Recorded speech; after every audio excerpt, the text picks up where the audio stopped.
नमस्कार. आज मी आपणासमोर विषय मांडत आहे भारतीय स्त्री काल, आज आणि उद्या. छत्रपती शिवरायांच्या रूपाने हिंदवी स्वराज्याला जन्म देणाऱ्या माँसाहेब जिजाऊ, रणरागिणी होऊन संघर्षाला बळ देणाऱ्या राणी लक्ष्मीबाई, स्त्रियांना शिक्षणाचा हक्क मिळवून देणाऱ्या क्रांतिज्योती सावित्रीबाई फुले आणि मातृत्व, नेतृत्व तसेच कर्तृत्वाने मानवतेची ज्योत पेटती ठेवणाऱ्या सर्व महिला भगिनी, या सर्वांना पाहिलं की असं वाटतं या समाजामध्ये जे जे काही चांगलं, पवित्र आणि उदात्त आहे ते सर्व स्त्रियांच्या सहभागाने शक्य आहे. आणि म्हणूनच प्रकाशझोत टाकूया आपल्या कालच्या स्त्री जीवनावरती. कालची स्त्री अडाणी होती, पण शहाणपणाचे झरे मात्र तिच्या जवळ होते. ती उमऱ्याच्या आत होती, पण उमऱ्याच्या आतमध्ये राहून ती मुलांना संस्काराचे डोस पाजत होती. भलेही ती उमऱ्याच्या बाहेर जाऊन कोणती प्रगती करू शकली नाही, पण म्हणून तिने संस्कृतीच्या मर्यादा कधीही ओलांडल्या नाहीत. ती दडपणाखाली जगत होती, पण म्हणून पळकुटेपणाने पळून जाऊन तिने कधी मैदान सोडले नाही. तिला स्वतःच्या अस्मितेची जाणीव नव्हती, पण म्हणून तिने स्वतःचा कणखरपणाही कधी सोडला नाही. एकानं विस्कटलं तर दुसऱ्यानं सावरायचं असतं, या एकाच तत्वानं ती संसाराचा ना कुटुंबाचा गाडा अगदी नीटानं चालवत होती. आणि म्हणूनच अशा या स्त्रीबद्दल म्हटलं जातं, दुभंगली धरणी माता फाटलं आकाश ग, दुभंगली धरणी माता फाटलं आकाश ग, नारी कधी संपणार तुझा इथला वनवास ग. आणि याच वनवासातून वाट काढत तिने स्वतःला आणि स्वतःच्या जीवाच्या शिवाला रणकंदनात उतरून शमशेर बनवण्याचा संकल्प केला. मूळ पाठीशी, ढाल छातीशी आणि हातात तलवार घेऊन मेरी झाशी नाही दूंगी असे म्हणत इंग्रजांना सोळो की पुळो करून सोडणाऱ्या राणी लक्ष्मीबाई, एकीकडे अज्ञानाचे समर्पण करणारी तर दुसरीकडे प्रस्थापितांचा विरोध जुगारून प्रसंगी शेणाचा, दगडाचा आणि चिखलाचा मारा सहन करत स्त्रियांच्या शिक्षणाची ज्योत खांद्यावर घेऊन ज्ञानाचा प्रकाश दाखवणाऱ्या क्रांतिज्योती सावित्रीबाई फुले. गरिबी हा परमेश्वराने दिलेला शाप नसून ते एक जगण्याचं स्वातंत्र्य आहे असे म्हणत मदर टेरेसा नावाची स्त्री कित्येकांची आई बनली. कोल्हापूरच्या ताराराणीने तर इतिहास रचला. पुरुष प्रधान राजकारणाला धक्का देत इंदिरा गांधी नावाच्या स्त्री महिला पंतप्रधान झाल्या. अशी कितीतरी स्त्रियांची नावे सांगता येतील ज्यांनी स्वतःची अशी एक वेगळी ओळख निर्माण केली. माँसाहेब जिजाऊंबद्दल तर म्हटलं जातं की अनेक असतील नक्षत्रे आकाशातील ताऱ्यांमध्ये, अनेक असतील नक्षत्रे आकाशातील ताऱ्यांमध्ये, जिजाऊंसारखी स्त्री जीव ओते मेलेल्या मुर्द्यांमध्ये. असा होता आमच्या कालच्या स्त्रीचा दैदिप्यमान इतिहास, जो काळाच्या ओघात वाहूनही गेला नाही, ज्याला विस्मृतीचा शापही लागला नाही आणि शतकाच्या अनेक मानांकनांना तो अडवताही आला नाही. मित्र, ही होती या विषयाची एक बाजू. आता बोलूया आजच्या स्त्रीबद्दल.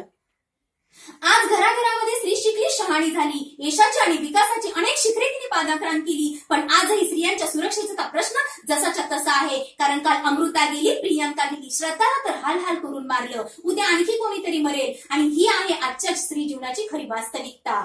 तरीही आपण ऐकतो की आम्ही स्त्रियांना आरक्षण दिलं. अहो, तुम्ही आम्हाला आरक्षण दिलं, पण आमच्या संरक्षणाचं काय? कारण सुरक्षेच्या दारिद्र्याचं लेणं आमच्या डोक्यावर झणानतंय, सुरक्षेच्या दारिद्र्याचं लेणं आमच्या डोक्यावर झणानतंय, कोटीवर नाचणारीच्या पायात घुंगरू खणानतंय. सरकार म्हणतं अबला आमची सबला आहे, पण आजही तिच्या वाट्याला पेटी आणि तबला आहे. ही वास्तविकता ही आपल्याला डावलता येत नाही.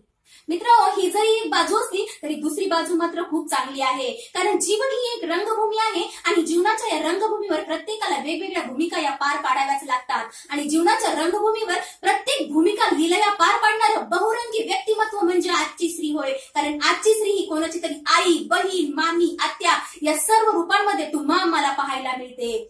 आज समाजामध्ये स्त्रियांना पुरुषाच्या बरोबरीने काम करताना पाहिलं की असं वाटतं राष्ट्राचं भविष्य उज्ज्वल आहे. कारण कालच्या स्त्रीचं वर्णन हे आपण काचेचं भांड असं केलं होतं, पण आजची स्त्री मात्र बुलेट प्रूफ काच आहे असं म्हटलं तर वावगं ठरणार नाही. जसजसं तिला शिक्षणाचं महत्व कळत गेलं तसतसं तिनं स्वतःच्या गुणांच्या जोरांवरती पौराणिक रूढींचं खंडन करत दाराचा उंबरठा ओलांडला आणि आज समाजामध्ये ती ताठ मानेनं वावरताना तो आम्हाला दिसत आहे. गेल्या काही शतकांपासून स्त्रियांच्या प्रगतीचा आणि विकासाचा आलेख हा चढत्या क्रमाने वाढताना आपल्याला दिसत आहे. कोमल हो मगर कमजोर नाही असं म्हणत तिने पुरुषी अहंकार नष्ट केला आहे. कोणतीही गोष्ट आम्हाला असाध्य नाही हे तिने सिद्ध करून दाखवलं आहे. आणि म्हणूनच आकाशात गगन भरारी घेणारी ती तिच्या कर्तृत्वाची कल्पनाही आपण करू शकत नाही अशा कल्पना चावला. भारताच्या माजी राष्ट्रपती प्रतिभाताई पाटील, धावपटू पीटी उषा, नेमबाज तेजस्विनी सावंत, सामाजिक कार्यात स्वतःच्या कार्याचा ठसा उमटवणाऱ्या सिंधुताई सपकाळ, साधनाताई आमटे, विश्वसुंदरी ऐश्वर्या राय, स्वतःच्या खाकी वर्दीचा दरारा निर्माण करणाऱ्या IPS अधिकारी किरण बेदी अशी कितीतरी आजच्या स्त्रियांची नावे आपल्याला सांगता येतील की ज्यांनी स्वतःची अशी वेगळी ओळख निर्माण केली. आज समाजामध्ये स्त्रिया पुरुषांच्या खांद्याला खांदा लावून प्रसंगी त्यांच्याही पुढे एक पाऊल पुढे टाकत प्रत्येक क्षेत्रात अभिमानाने कार्य करताना तुम्हा आम्हाला पाहायला मिळत आहेत. आज एक गृहिणीपासून ते शिक्षिकेपर्यंत, रिक्षा चालकापासून ते वैमानिकापर्यंत प्रत्येक क्षेत्रात स्त्रिया अभिमानाने कार्यरत आहेत. संस्कार आणि संस्कृतीचे धडे गिरवत असताना त्या स्वतःच्या कुटुंबाचा क्षमतेने पेलवत आहेत. कारण आज एक स्त्री ही दुसऱ्या स्त्रीचा आदर्श घेत आहे आणि याच आदर्शांच्या शाळातून आज एक जागृत स्त्री तुम्हा आम्हा समोर उभी आहे. आज समाजाला गरज आहे ती का स्वाभिमानी स्त्रीची? कारण समाजात होत असलेल्या अन्याय अत्याचाराविरुद्ध आजच्या स्त्रीने लढा पुकारलेला आहे. तिनं न्याय मिळवला आहे आणि न्याय मिळवून दिला आहे आणि अशाच्या सक्षम स्त्रीचा आदर्श हा उद्याच्या स्त्रीने घ्यायला हवा.